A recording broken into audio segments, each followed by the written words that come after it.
If you watch this video and enjoy it, please consider giving it a like and possibly a subscribe. Thank you. It was Thursday, the 29th of August, 1895, and 21 rugby clubs trudged with melancholy present in the Stygian sentiment of their stomachs. Their destination was the George Hotel. This particular lodging is located in West Yorkshire. To pinpoint it precisely, the Anglo-Saxon market town of Huddersfield. But why was this score of franchisers meeting up here? What was the reason? What environment had been produced to make this an outcome, to get these sporting teams to their Rubicon? This is the subject of this video, this essay, this assignment of description about how Rugby League began. The working class of England had returned to the playing fields from their decades-long exodus from the pastimes that they had pursued in their previous agricultural existence. The 1847 10-Hour Act and following similar parliamentary deeds had broken the seal, giving them more time off work. The propagation of public parks that had sprung up across the United Kingdom gave the lower orders of society more space to play the recreations of the past in their new industrial dwellings. To add to this, the newly founded Rugby Football Union that was created by a meeting which occurred on the 22nd of June, 1871, at 1 Cockspur Street near the Palace of Parliament, decided to change the size of the teams participating in the sport of rugby from 20 to 15. This produced a more open play than the previous 20-a-side version of the game. As a result of these factors, the working class and the privately educated middle class graced the grounds where football was played together.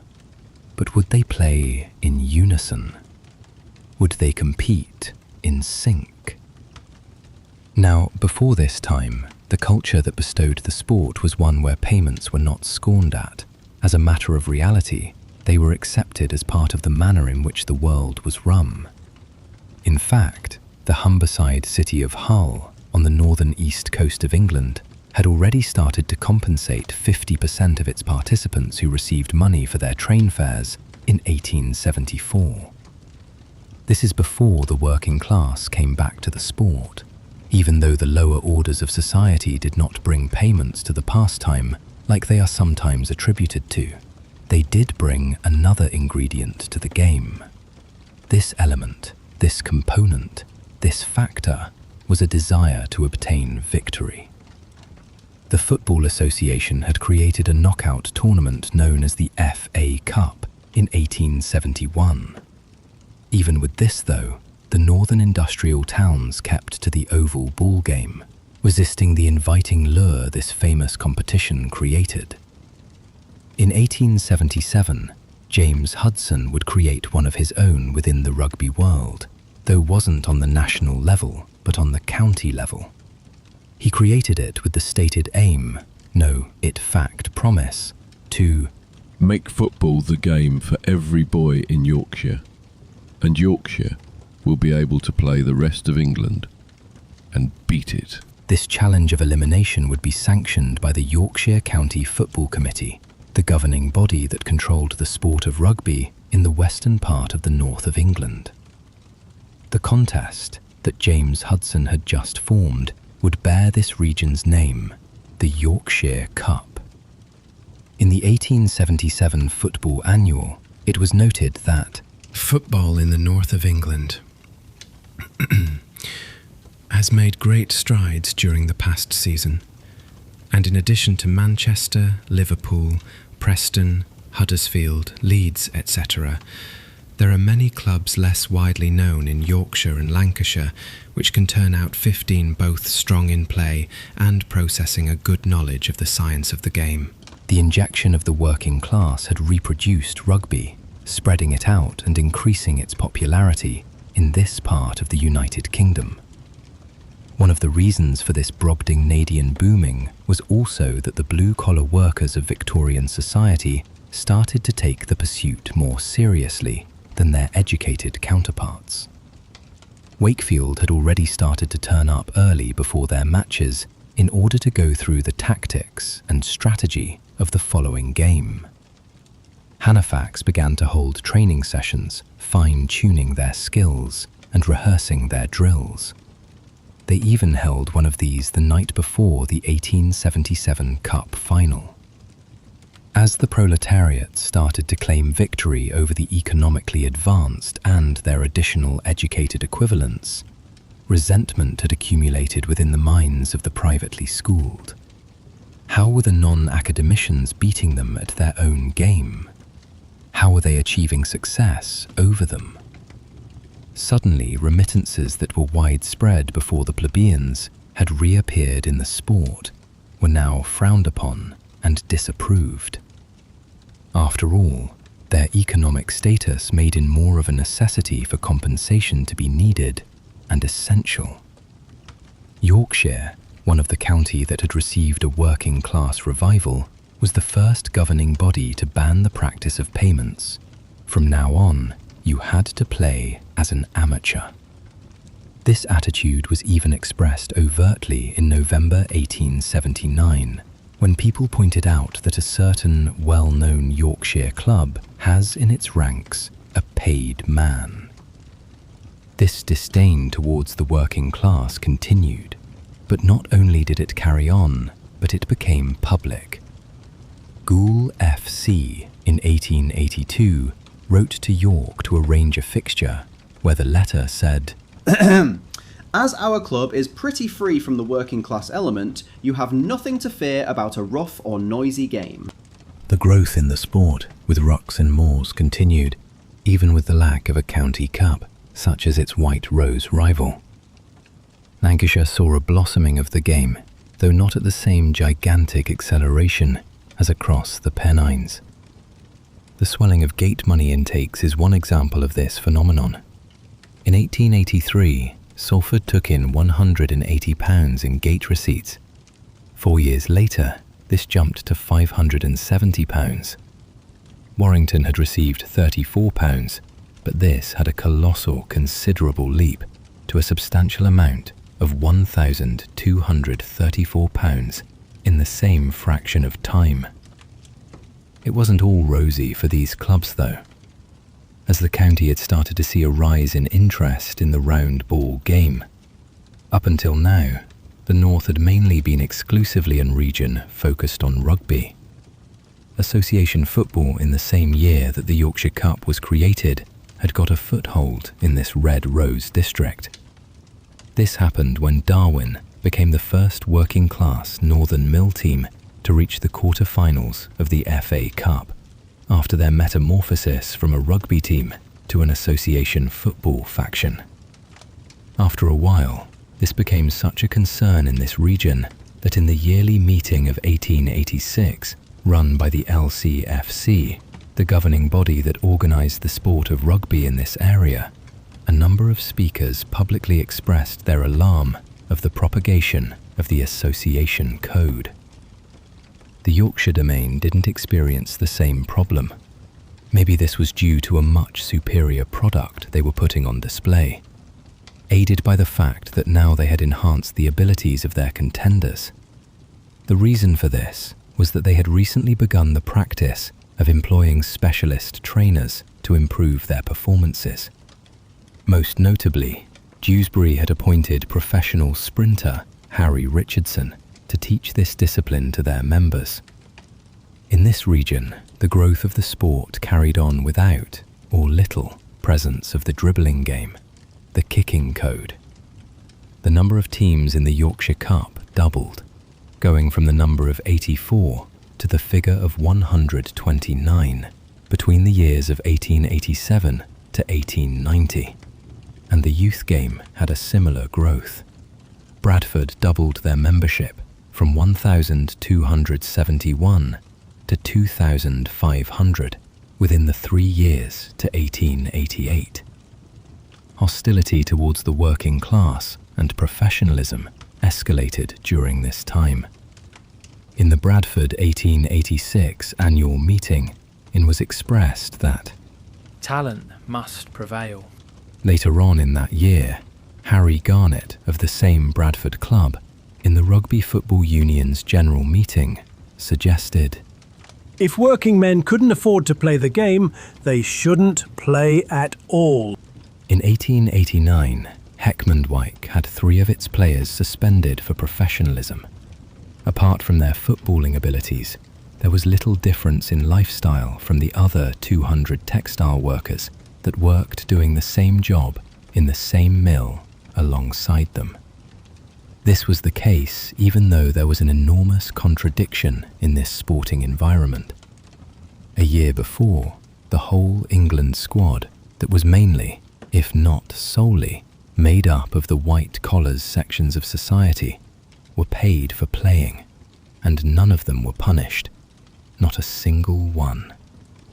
The rugby authorities would turn a blind eye about wages, depending who or whom was receiving the pay packet. A 2-tier system had come to fruition, and the lower orders knew it.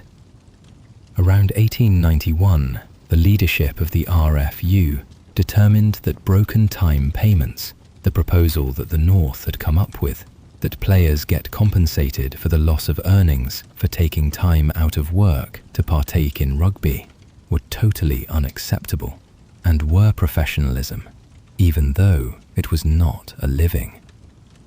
It wasn't only payments at this time that could get you banned. A year later, the entire Skipton club was banned for 3 weeks for a simple crime, this being using bad language half an hour after the match in their own dressing room. The following season, at the Lancashire General Meeting, the board went against the zeitgeist, the philosophy, the spirit of the Rugby Football Union. They voted to support broken time, endorsing the act that they deemed to be heresy and blasphemy. Across the Pennines at the Yorkshire Rugby Union's General Meeting, James Miller echoed the sentiment that was expressed in the Red Rose County and proposed that players should be compensated for bona fide loss of earnings, arguing, These men were constantly called upon to lose their wage in order to play for their county of their club, and at the same time they were debarred from recompense for the loss of time involved. Why should not the working man be able to play the game on level terms with the gentleman? roughly around the same chronicle of history, Lancashire, which had been dominated by rugby, apart from the Blackburn area that association football had got a foothold in since Darwin played against the Old Etonians in the FA Cup in the late 1870s, now found itself in peril. The ball dribblers had now taken the main cities in the area, being Manchester and Liverpool, the home of the first rugby club, and areas previous, just a decade before, subjugated by the oval ball.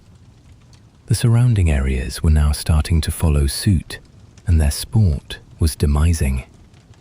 Due to this threat of existence, the main rugby characters in the region wanted to change the rules. This was in order to make the game more appealing to the masses, to combat this rising menace. Down south, though, the important figures running rugby, rather than decreasing the number of players, they wanted to go back to 20-a-side to make it less appealing to the public, the exact opposite to the north, as they wanted the working classes to leave the playing field and never return. On the 13th of November 1894, Wigan were banned for professionalism. Salford and Lee were already banned for the same act of heresy, the same law of blasphemy.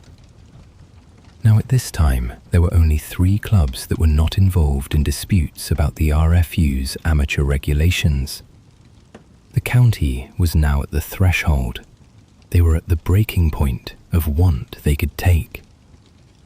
4 days later, the Yorkshire Post released their paper with the article talking about the recent 6-point manifesto on amateurism that the RFU was trying to impose. The main point in this work that sent shockwave throughout the rugby world was Clause 4, which stated that having regard to the notorious methods of concealment hitherto adopted by offending clubs, this committee will, in dealing with future cases, consider that the burden of proof of innocence lies with the club or person charged. That's right. The player or club that was being accused of this crime now had to do the impossible task of convincing the jury that they hadn't taken money for play. What receipts do you get from a non-transaction? What evidence could you provide that you had not been paid? This was outside the realms of what is epistemologically feasible, hence it could not be done. The oval ball world repelled, not just in the north, but also in the south. After all, this goes against the ethos, the zeitgeist, the spirit that was signed at Runnymede, being the Magna Carta. It's just not the English way of doing things. It is extremely unliberal. With this uproar, the RFU withdrew from this policy, this measure. But this retraction was just a tactical retreat rather than a permanent position. This was made transparent in a meeting 3 days after Christmas in the same year. Roland Hill of the Rugby Football Union made this clear, stating that the only reason this law was dropped was to not cause a split between the people that actually supported amateurism. William Cale, the former RFU president, guffawed. Keep your nerves strung up, as although it is only a sparring match tonight, it may be that when we next meet, the gloves will be thrown aside, and we shall be called upon to hit out as hard from the shoulder as we can. As well as this statement, they concluded that a subcommittee was to be formed to redraft, to rework, to fine-tune the anti-professional clause that was in this manifesto of amateurism, on the lines and in sync with the original. This new policy, this fresh plan of attack, would be introduced after a meeting that was going to happen in September 1895. Knowing the writing was on the wall, as it was already the case that only 3 clubs in Lancashire were not in disputes with the Rugby Football Union's amateur stance as it was. This was without the burden of proof, the null hypothesis being switched. Now that this impossible task was being proposed and put in front of them, what was they going to do? 21 of the leading northern clubs met at the George Hotel on the 30th of January 1895 to decide the next steps to take, with a Northern League being on the agenda. A proposal to break away from the rugby world and to create one of their own, one they could actually exist in, and they could set their own rules up to combat the rising risk of the dribbling game. After this meeting, the attitudes of the privately educated middle class did not change.